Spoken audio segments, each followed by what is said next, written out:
দেশের জনগণ এবার পরিবারতন্ত্রকে লাল কার্ড দেখাবে বলেছেন জামাত ইসলামের আমির শফিকুর রহমান। তিনি বলেন, আইন শৃঙ্খলা রক্ষায় চাঁদাবাজ ও সন্ত্রাসের বিরুদ্ধে সবাইকে ঐক্যবদ্ধ হতে হবে। নোয়াখালী ও ফেনীতে নির্বাচনী জনসভায় দুর্নীতিমুক্ত ও নিরাপদ সমাজ গড়ার প্রত্যাশা ব্যক্ত করে 11 দলীয় জোটকে ভোটে বিজয়ী করার আহ্বান জানান তিনি।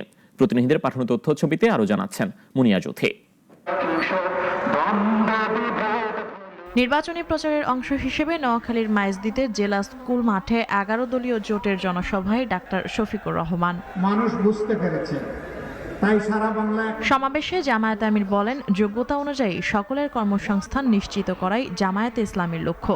সরকারি কর্মচারীদের জন্য ন্যায্য পে স্কেল নিশ্চিত করে দুর্নীতি বন্ধ করার কথাও বলেন তিনি।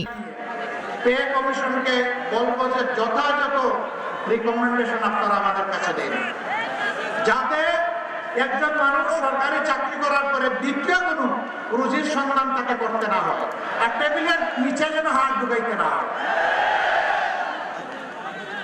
এরপরে যারা সততার রাস্তা ছেড়ে দেবে তাদেরকে সংশোধনের জন্য চেষ্টা করব, সংশোধন না হলে কঠোর অবস্থান নেব।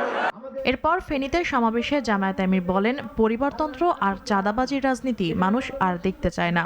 দুর্নীতিতে চ্যাম্পিয়ন করা দলকে জনগণ এবার নির্বাচনের লাল কার্ড দেখাবে।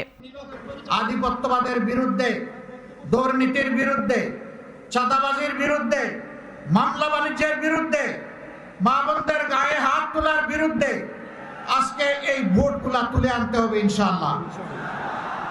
নতুন বাংলাদেশের পক্ষে আনতে হবে। বক্তৃতায় তিনি বলেন, যারা ধৈর্য ধরতে পারেনি এবং অপকর্মে জড়িয়েছে তাদের হাতে দেশের জনগণ নিরাপদ নয়। সমাবেশ থেকে দুর্নীতিমুক্ত রাষ্ট্র ও নিরাপদ সমাজের বার্তা দেন জামায়াতে আমির। মুনিয়া জ্যোতি, নাগরিক।